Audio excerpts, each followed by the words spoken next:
کہ پاکستان کا جو رول ہے اس خطے میں، اور یہ جو ہم نے بیریئر ہے اس کا پورے ریجن میں، اس کا جو یہ ہم نے کنٹرول ہے، اس کو یہ عطیہ خداوندی ہے۔ تو اس کی اہمیت کو نہ تو امریکن نہ خود پاکستان، اب پاکستان کی بات دیکھ لیں، پاکستان کو اللہ نے اگر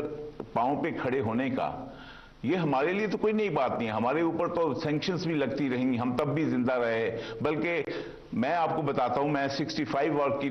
وار لڑ چکا ہوں، 71 کی وار لڑ چکا ہوں، ہمیں 65 کی جنگ کے بعد ہی سینکشن لگ گئی تھی، تو ہم نے خود اعتمادی ہمیں اتنی آ گئی تھی کہ ہم خود اپنی چیزیں بنانے لگ گئے تھے، تو یہ بھی ہمیں کوئی ڈر نہیں ہے۔ اب سوال پیدا ہوتا ہے حکومت وقت کا کہ ان کے گھٹنوں میں اتنی جان ہے۔ میں یہ نہیں کہتا کہ عوامی فیصلے ہوتے ہیں، اس میں عوامی نہیں، اس میں انٹرنیشنل لا کے تحت اور جو یونیورسل جو کنونشن ہے اس کے تحت ہوں گے، اور اگر وہ ڈپلومیٹ ثابت ہو جاتا ہے اور اس کے متعلق کوئی شک نہیں رہتا ہے، تو پھر میں چاہوں گا کہ پاکستانی قوم کو بھی سمجھنا چاہیے کہ جب آپ نے ایک عہد کیا ہے جو آپ کا ساتھ ایگریمنٹ ہے، ٹھیک، تو وہ عہد ہوتا ہے، اور اللہ تعالیٰ نے کہا کہ ایگریمنٹ کی پاسداری ہونی چاہیے، لیکن اصل میں ابھی طے ہونا تو باقی ہے۔ جی ارشاد عمارت صاحب سے رائے۔ ارشاد صاحب، ایڈمرل صاحب فرما رہے ہیں کہ تعلقات متاثر اس طرح نہیں ہوتے جس طرح یہ سوچا جا رہا ہے کہ شاید ایک معاملے پہ، ایک ریمنڈ ڈیوس کے معاملے پہ دباؤ ہے، اپنی جگہ پہ ہے، لیکن میں نہیں سمجھتا کہ اس سے تعلقات متاثر ہوں گے۔ آپ بھی یہی سمجھتے ہیں؟ ہاں، میرا خیال ہے تعلقات تو متاثر ہونے نہیں چاہیے، ہو بھی نہیں سکتے، اس لیے کہ جتنی امریکہ کی ہمیں ضرورت ہے اتنی امریکہ کو ہماری ضرورت ہے، یہ ایک فیکٹ ہے۔ اصل مسئلہ پاکستان اور امریکہ کے تعلقات کا نہیں ہے، وہ پاکستان کی جو اشرافیہ ہے اور پاکستان کا حکمران طبقہ ہے، اس کے اور امریکہ کے جو پینٹاگن ہے، اسٹیٹ ڈپارٹمنٹ ہے، وائٹ ہاؤس ہے، ان سے تعلقات کا ہے۔ غلاموں کو یہ ڈر ہے کہ اگر ہماری امداد بند ہو گئی، ہمارے قرضے بند ہو گئے جن سے وہ اللہ تللے کرتے ہیں، عیاشیاں کرتے ہیں، موج میلہ کرتے ہیں، اور ہمارے اقتدار کو خطرہ ہوا تو کیا بنے گا؟ اصل پرابلم یہ ہے۔ یہ پرابلم ہے ہی نہیں کہ پاکستان کے تعلقات جو ہیں، دیکھیں پاکستان کے تعلقات امریکہ سے کئی دفعہ خراب ہوئے، اور 88 اور 99 کے درمیان کا جو عرصہ ہے، ہم پہ ہر طرح کی پابندیاں تھیں، فوجی نوعیت کی پابندیاں بھی تھیں، اقتصادی نوعیت کی پابندیاں بھی تھیں۔ 70s میں پورے 5 سال ہم پر پابندیاں رہیں، ضیاء الحق جب آئے تو 2 سال تک ہم پر پابندیاں رہیں۔ یہ کوئی نئی بات نہیں ہے، اور جتنی خود انحصاری اور خود کفالت اور خاص طور پہ دفاع میں ہم نے جو کچھ اچیو کیا ہے، ان پابندیوں کے دور میں اچیو کیا ہے۔ یعنی جب امریکہ نے پابندیاں لگائی ہیں تو ہمیں یہ احساس ہوا کہ ہمیں اپنا دفاع خود کرنا ہے، تو ہم اس طرف گئے، جس طرح ایڈمرل صاحب فرما رہے ہیں کہ ہم نے اپنے کچھ نہ کچھ ہتھیار بھی تیار کیے، اپنے جو ایٹم بم ہے وہ بھی تیار کیا، تو یہ مسئلہ نہیں ہے۔ اچھا، ایک پہلو اور ہے، وہ یہ ہے کہ امریکہ وہ کچھ کر رہا ہے جو اسے کرنا چاہیے۔ پرابلم ہمارے یہ ہے کہ ہم وہ کچھ نہیں کر رہے جو ہمیں کرنا چاہیے ایک آزاد خود مختار قوم کے طور۔ دیکھیں امریکہ نے جب یہ کہا ہوا ہے کہ جی ہمارے کسی شہری پر دنیا میں کہیں مقدمہ نہیں چلے گا، تو وہ اپنی پالیسی کو ٹو کر رہا ہے۔ امریکہ اگر یہ سمجھتا ہے کہ ہم ایک سپیریئر نیشن ہیں اور ہمارا شہری جو ہے ہر طرح کے دنیا کے قوانین سے بالا تر ہے، تو وہ اس پہ عمل درآمد کر رہا ہے۔ ہمارا پرابلم یہ ہے کہ ہم نے اپنے شہریوں کو اپنے ملک کے اندر کیا عزت دی ہے، کیا وقار دیا ہے۔ یعنی آپ حیران ہوں، یہ جو چینلز پہ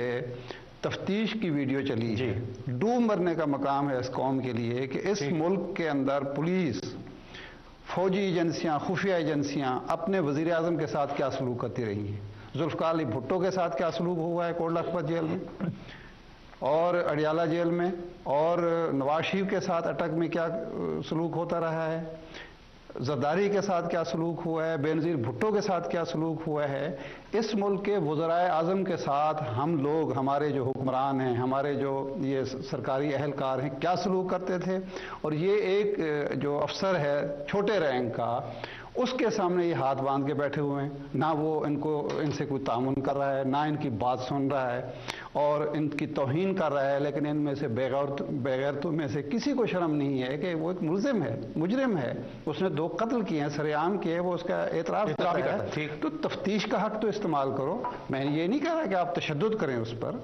یہ بات نہیں ہے بالکل، لیکن کم از کم جس کا وہ مستحق ہے سلوک کا وہ تو کریں اس کے ساتھ. کیا باقی آپ ملک کے وزیر اعظم کے ساتھ جیل میں یہ سلوک کرتے تھے جو ایک قاتل کے ساتھ کر رہے ہیں؟ کیا خوف ہے امریکہ سے تعلقات خراب نہ ہو جائیں؟ امریکہ سے یعنی غلامانہ ذہنیت یہ ہے کہ جی امریکہ ہمیں مار دے گا، امریکہ کے بغیر ہم بھوکے مر جائیں گے، امریکہ کے بغیر ہم کسی قابل نہیں رہیں گے. یہ اندر کا جو خوف ہے ہماری انٹیلیجنسیا کا، ہمارے حکمرانوں کا، ہماری اشرافیہ کا، ہماری جو یہ ملازم پیشہ لوگ ہیں، اہلکار ہیں، خواہ پولیس کے ہوں، ایجنسیوں کے ہوں، فوج کے ہوں، سفارتکار ہوں، یہ ایک ذہنیت ہے، غلامانہ ذہنیت ہے کہ اپنے ملک کے وزیر اعظم کے ساتھ 18 کروڑ کے عوام کے ساتھ تو جیلوں میں تم بدترین سلوک کرتے ہو. اسے تو اگر جہاز میں لے جانا ہو تو اس کو ہتھکڑی باندھ کے سیٹ کے ساتھ باندھ دیتے ہو. اس وقت تمہیں شرم نہیں آ رہی ہوتی، کوئی خوف نہیں ہوتا، خدا کا خوف تمہیں نہیں ہوتا، 18 کروڑ عوام کا خوف نہیں ہوتا، لیکن ایک مجرم ہے اس کے ساتھ شانہ سلوک ہو رہا ہے. تو یہ وہ وجہ ہے جس کی وجہ سے امریکہ کو یہ جرت ہوتی ہے کہ وہ ہمیں کہتا ہے کہ ہمارے شہری کو ہاتھ نہیں لگا سکتے، تمہیں چھوڑنا پڑے گا، ہم جو کہہ رہے ہیں وہی قانون ہے، وہی ویانا کنونشن ہے. آپ کا کوئی سیکرٹری جو خارجہ ہے، جو ماہرین ہیں، قانون دان ہیں، جو کہہ رہے ہیں وہ بکواس کر رہے ہیں، جو ہم کہہ رہے ہیں وہ ٹھیک کہہ رہے ہیں. جی ذوالفقار راحت، یہ بات تفتیش سے شروع ہوتی ہے اور بظاہر اس طرف چلی گئی کہ ہمارے حکمرانوں کی وجہ سے ان کو یہ موقع ملتا ہے کہ وہ دبال ڈالتے ہیں. یہی وجہ ہے کہ رحمان ملک صاحب نے بھی، فوزیہ وہاب نے بھی، اور بھی بے شمار لوگوں نے پاکستان پیپلز پارٹی کے اور حکومت میں شامل لوگوں نے یہ بات کہنا شروع کر دی تھی کہ اس کو استثناء حاصل ہے، جبکہ ذمہ داران یہ کہتے رہے ہیں کہ اس کو استثناء حاصل نہیں ہے. اور ایڈمرل صاحب جو کہ سفارتکار رہے ہیں، انہوں نے 2 لفظوں میں بات ختم کر دی کہ اگر وہ سفارتکار ہوتے تو 5 منٹ میں سرٹیفکیٹ آ جاتا. اب بھی وفاقی حکومت نے عدالت میں یہ کہا ہے کہ ہمیں مہلت دے دی جائے، تو جناب ہم اس کے بعد آپ سے بات کریں گے. اب مہلت کس بات کی؟ سرٹیفکیٹ دینے میں 5 منٹ لگتے ہیں، سفارتکار ہے تو پھر سیدھی بات ہے، سب کو نظر آتا ہے، سورج نکلتا ہے تو نظر آتا ہے. اگر وہ سفارتکار ہے تو پھر کس چیز کی